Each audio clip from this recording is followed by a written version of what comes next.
welcome to the recap for session 9. Our session begins with everybody getting up, getting ready to get out of town. Lotruda is sat upon the cart with Drugar pulling it, and the goblins are beside them. As they're leaving, they hear Lotruda's name being called. When they look behind them, they see a couple of people who Lotruda recognizes them as some of the people that they were teaching egg goal, or what we know as rugby, to the day before. You hear Lotruda! Lotruda!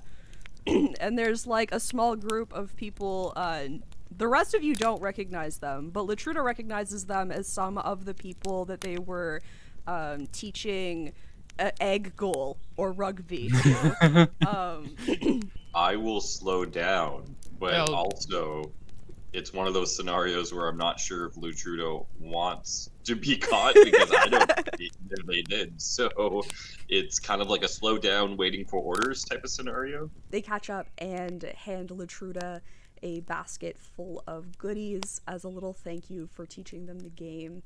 Lotruda is not particularly interested in this and throws the basket away, but Harry goes and picks it back up because Harry thinks it's silly to throw food away, which, you know, makes sense. But the one in front is the first one that you spoke to, the child, and they are carrying a little basket. One of the bigger ones pushes them forward, and they kind of like stumble forward. They're like, Lotruda, we wanted to say thank you for teaching us that new game. My mom made you some sweets. Poison. And we'll like Okay. hold the basket out to you. I grab the basket and I place it next to me on the cart. Thank you. I throw the basket into the bushes. What? Why?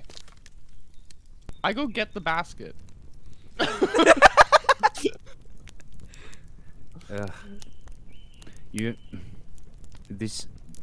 Never mind.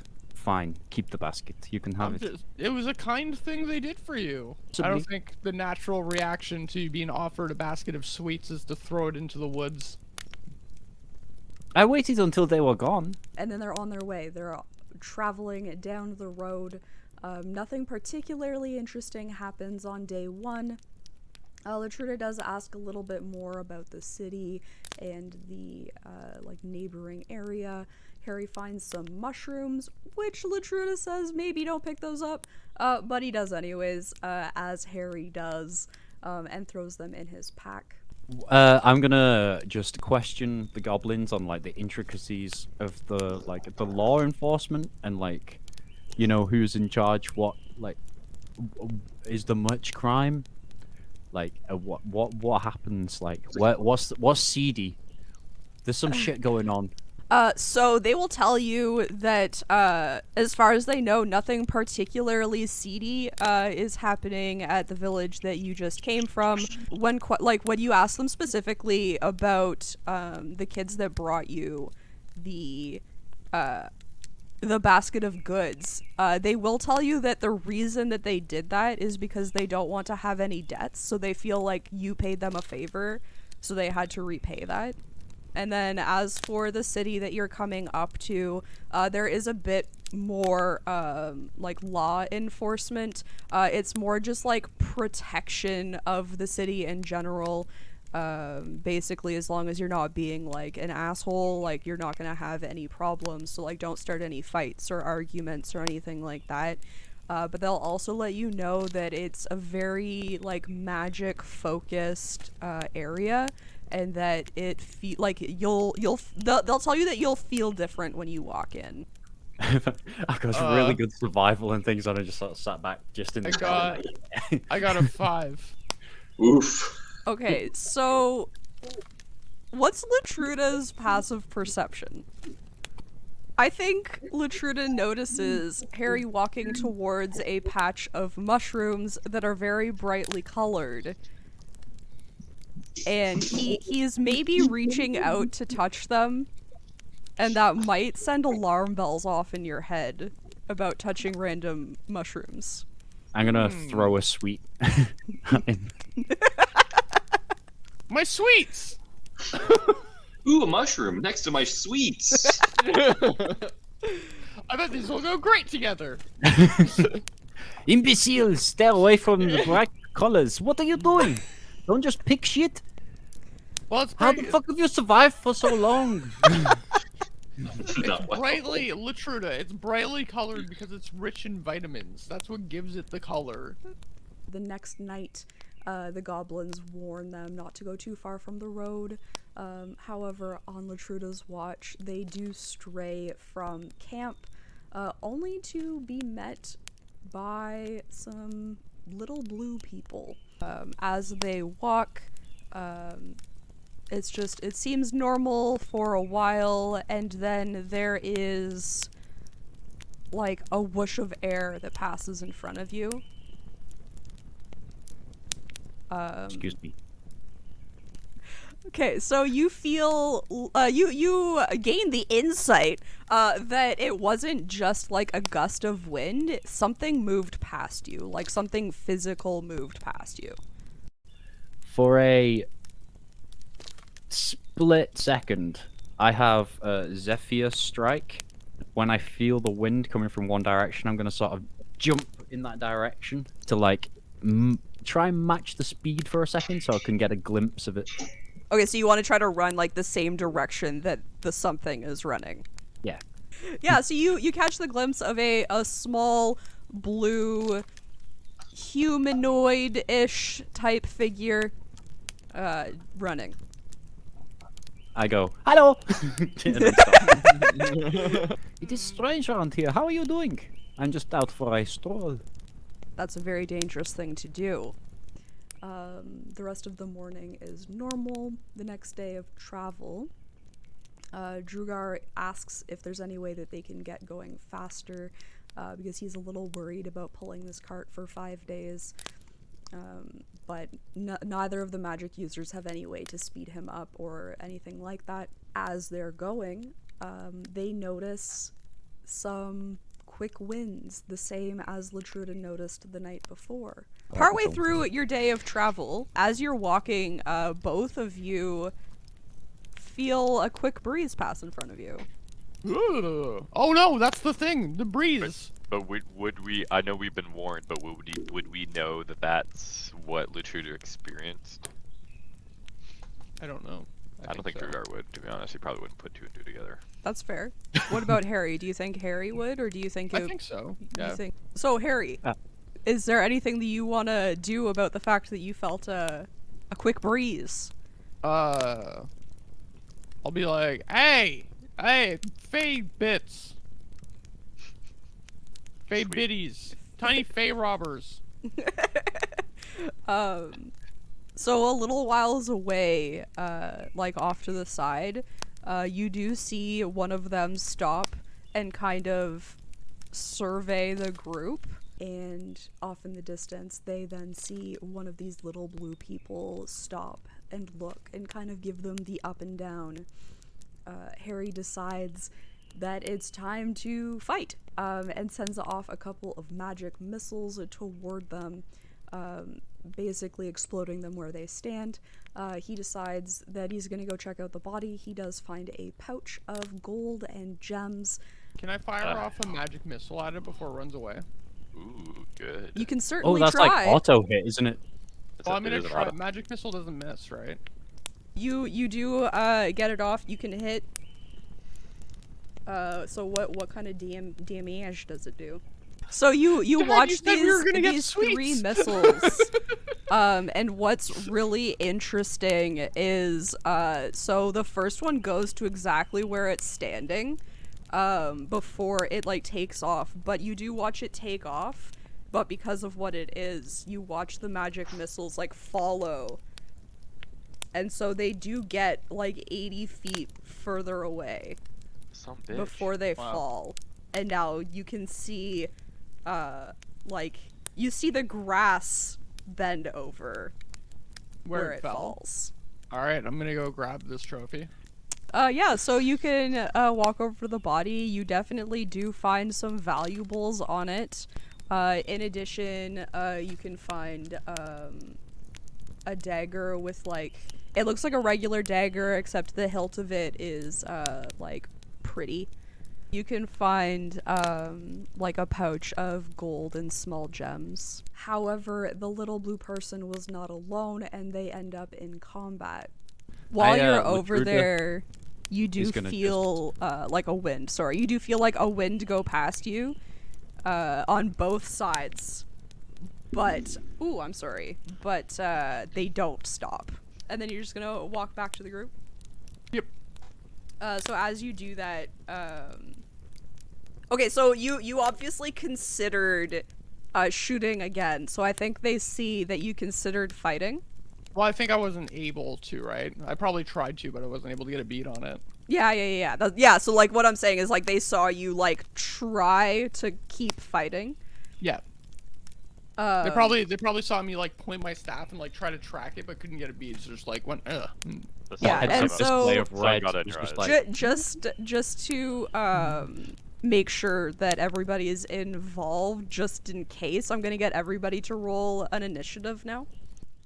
The combat goes relatively well, despite the fact that Harry was downed, but does not stay downed. He manages to save, and Lotruda heals him up.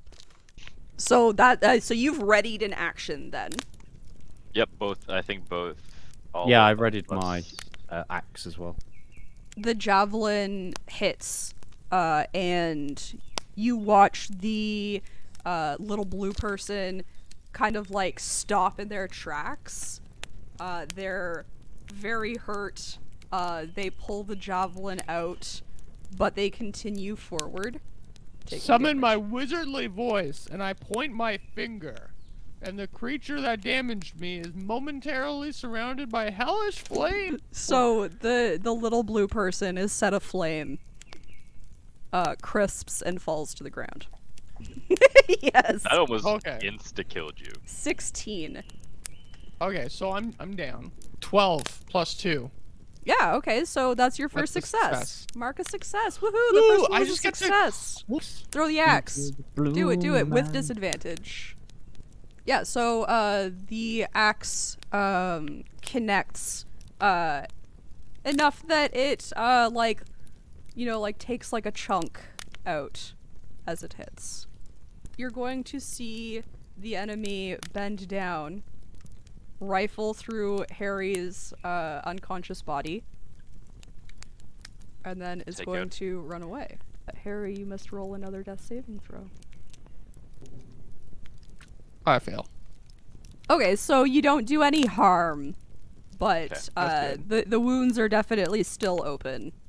Harry, death saving throw. Here we go. Ooh. I got a 1 and a 5 after it. Okay, so that's you have 2 successes now. I'm gonna just look down at him, vomiting on his own blood, and just be like, ugh. Pull yourself together. I'm gonna reach down, grab him by the chest, and like pick him up with one hand, and cast Cure Wounds, and then place him onto his feet. All right, they continue on. After looting the other body, one quickling does get away, so they don't have as much loot as they could have, but they were not going to chase him down. So they continue with travel. Nothing else happens. The next night goes on.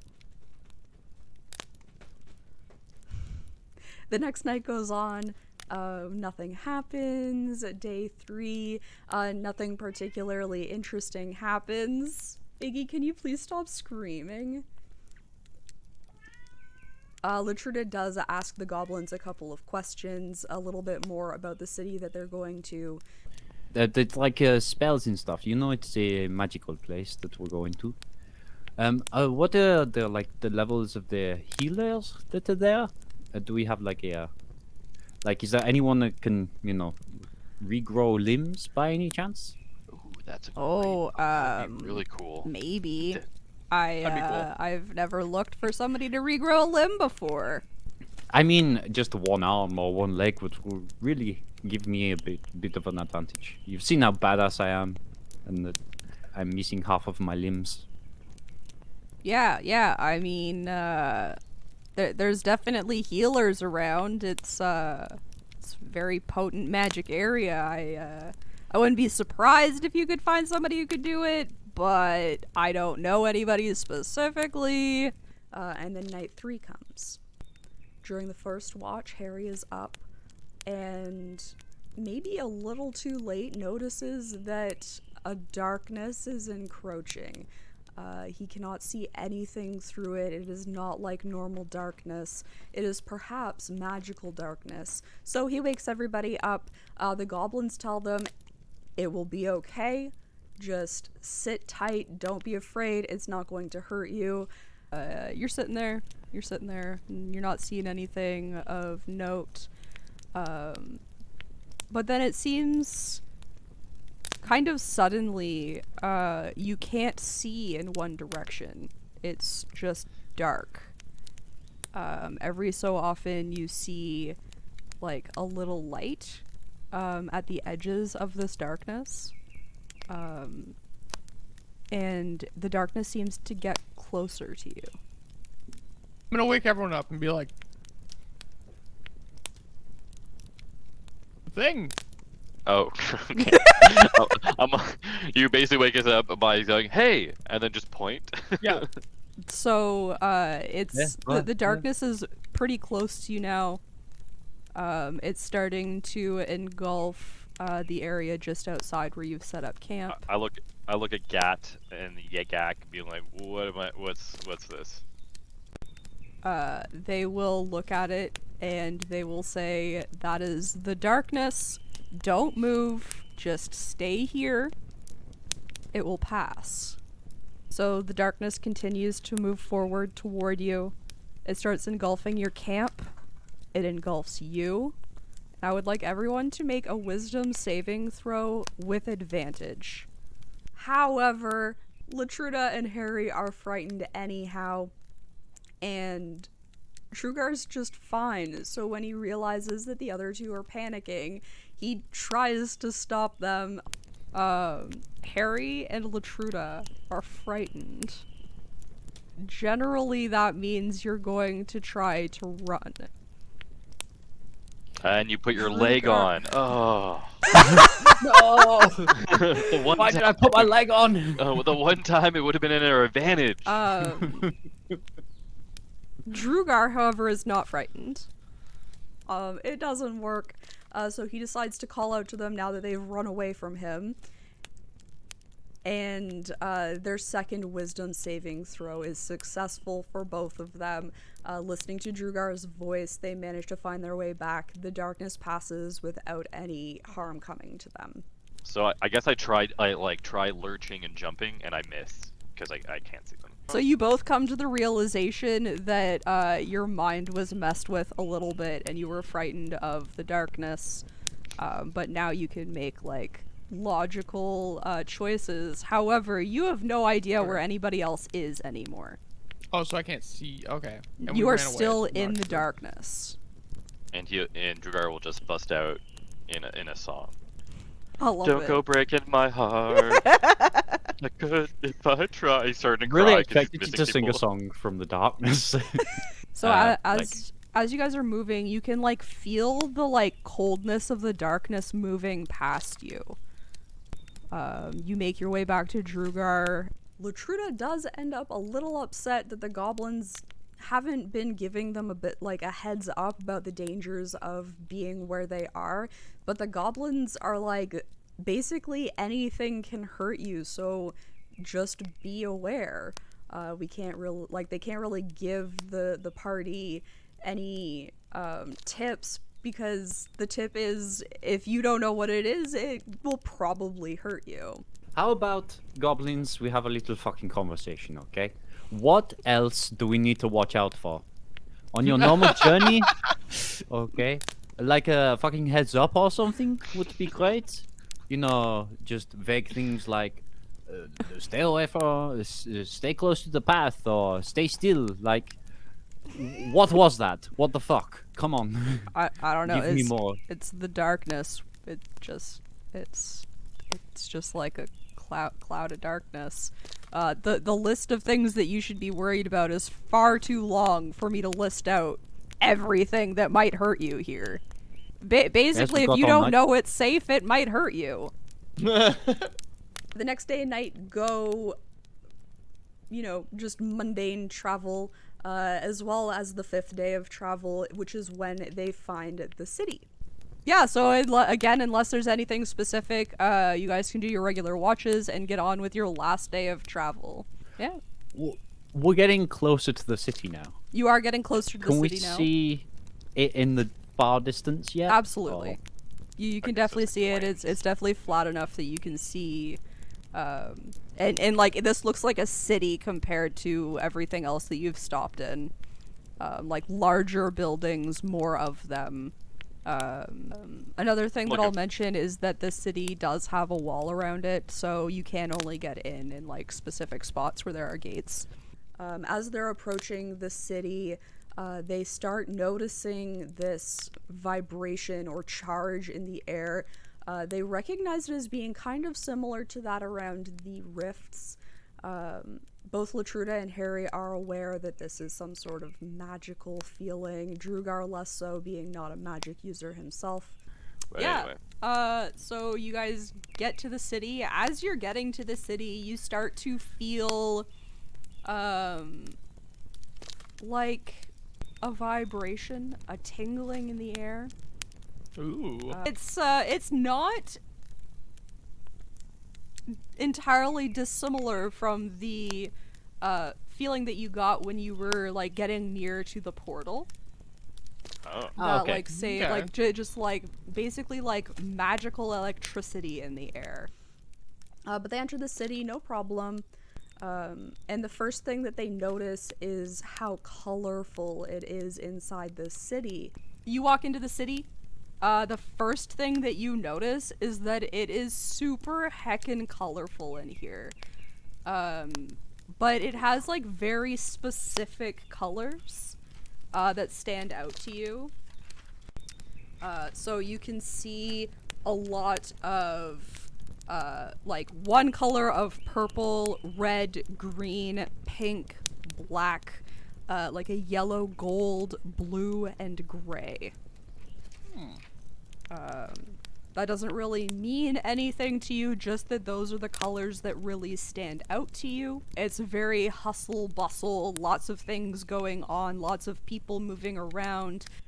These colors do remind Lotruda of a town that they've been to as kind of a vacation when they were a child, so they don't remember it super well, but it does remind them of the town of Basildon back on the material plane, which is also a very magically based town. Also something that I meant to mention is Lotruda feels like this place is familiar, but not in the sense that they've been here or seen pictures of this, but that it's similar to another place that they have seen pictures of. Instead of skiing the Alps, we went to the coloured city of Basildon.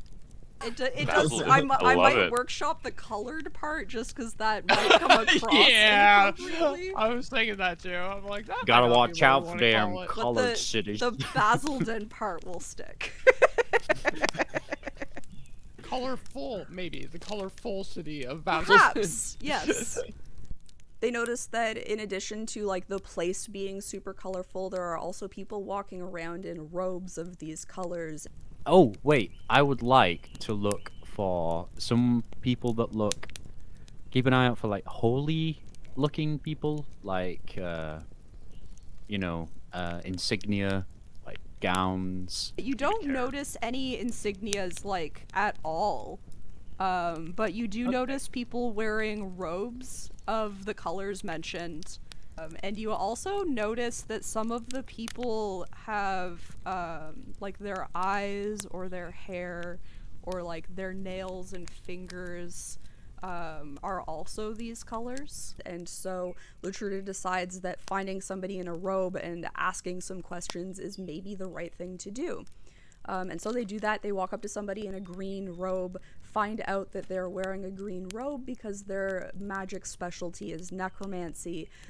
I'm gonna try and go for the green robed people first because green kind of seems like See, that's funny. healing. I thought you would So be what are- against the green people. So to what be are the honest. different- The green robed No. people? The robes, not.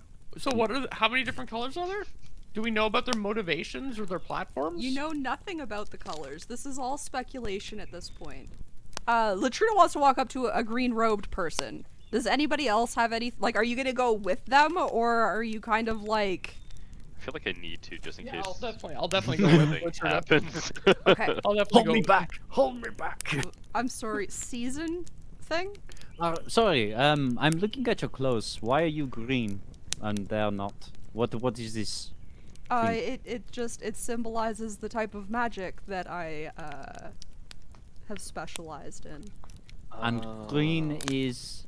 Well, necromancy, of course. They find out that it is probably better for their purposes to find somebody in a red robe. And so they do that. They ask some more questions, and they decide kind of the places, the districts of these colors that they're going to go to. Wait, What is healing? Well, healing would be evocation magic, which would be red. Oi, red. What? I was waiting for that. Yes? You're a healer, yes? No. Evocation, yes? Yes. Who do you know that can heal? Lots of people. are you one of them? No. No, Is I there a place specialize in around here? fire. I mean, yes, you could try some of our healers. Where and, would we find them? they'll be in the red district. Just Oh, you know, okay. look for red signs, and you'll find them. What district are we in right now? We're just in the market right now, so it's kind of like a modeling of all of the magics. And is the market? There's a place that sells magical wares and. You Where'd I go for you that? can find magical wares at pretty much any shop you walk into. Tight. If Okay. I'm looking for magical weapon, like a normal weapon or something like that. In the yellow district. Yellow? What's the yellow peeps all about? They are transmutation, so they change things. Oh, do you know anything about random portals and disappearances, or is there a certain color cloak that we should be looking for regarding that? Random disappearances. So that would be you'd be looking for people in the blue district to ask about portals specifically. Do we have a Dreamweaver like place, or is there a certain like religion area that handles Dreamweaver stuff? I do not know who the Dreamweaver is. Right. Can you tell me a little bit more about them? I might be able to Absolutely. point you in the right direction. The Dreamweaver is a deity of the material plane that we're from. Do you know what their like powers were, or if they were Weaving a magic user? dreams. Dreams. They reading were dreams. premonition. Divination, perhaps. Yes, divination. That would be the purple or the lilac colored. Purple or lilac? Well, Are there two I separate ones, mean, or are they we the same usually shade? call it purple, but Okay. it's like a light purple. It's not like a bright purple. People get confused for some reason. So we need to go see the red people for the healing. The yellow people for the cool. The trans weapons. people for the magic weapons. Mhm. The blue people for the portals. Purple people for the Dreamweaver. However, their next step is actually just to find a tavern. They kind of want to sit back, listen, find some like gossip, learn a little bit more about the town in a more passive way, and so they do that. I would, as Lotruda, go to a tavern by listening to people and sort of chatting with people that are a bit tipsy in the day. Those are the people that you can trust with information.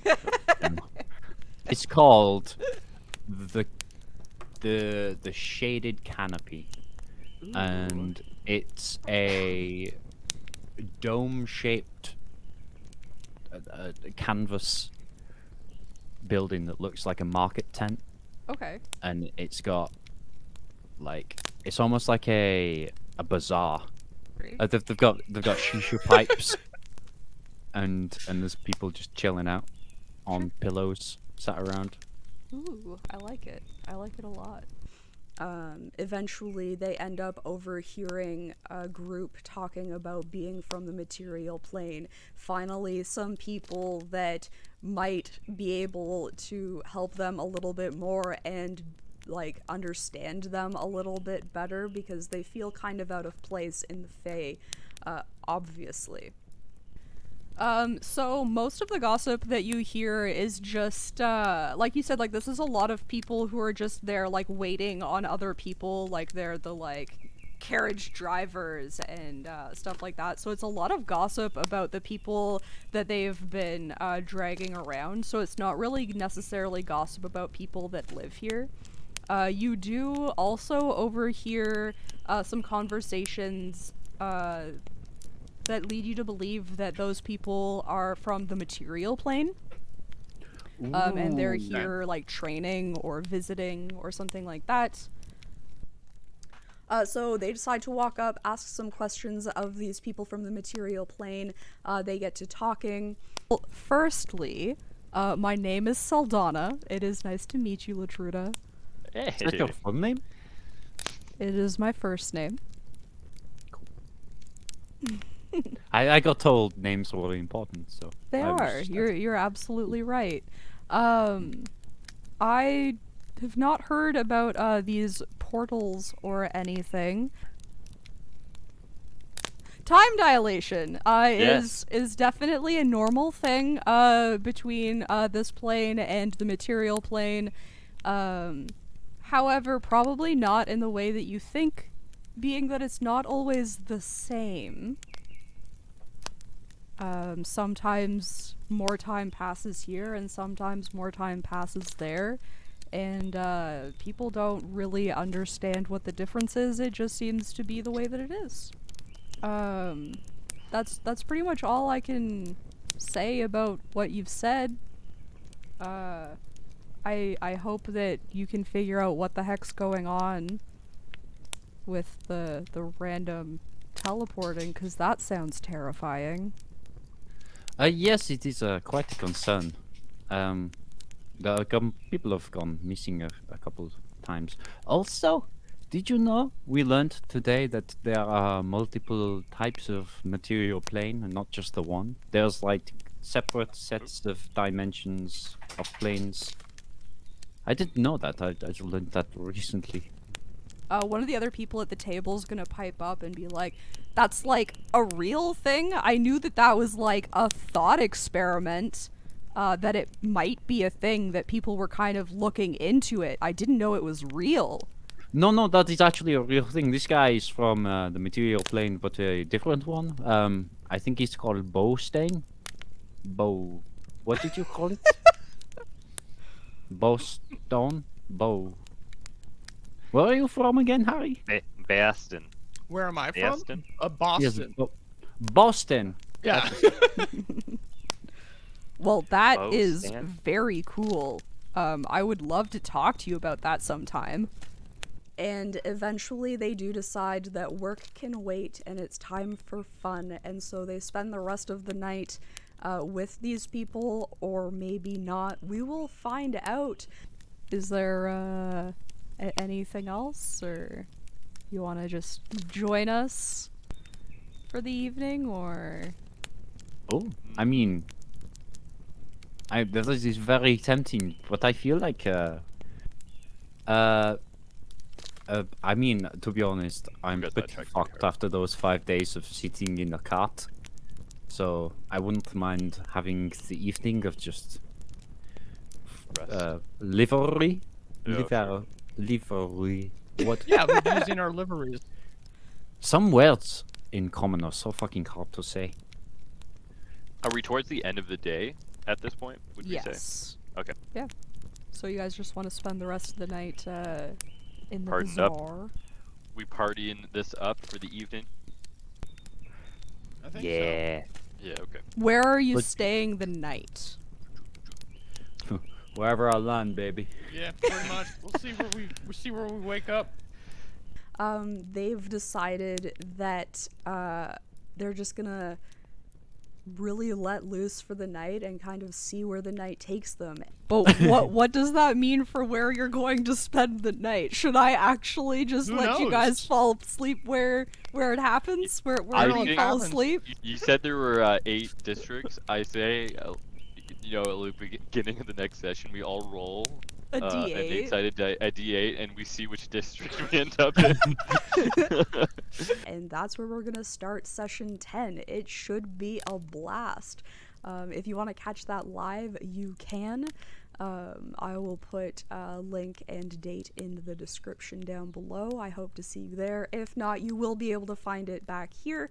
If you want to see more footage of this session, I will also drop down the full VOD 3 episodes in the description so that you can kind of get even more ridiculousness from us. I hope you enjoyed. Talk to you next time.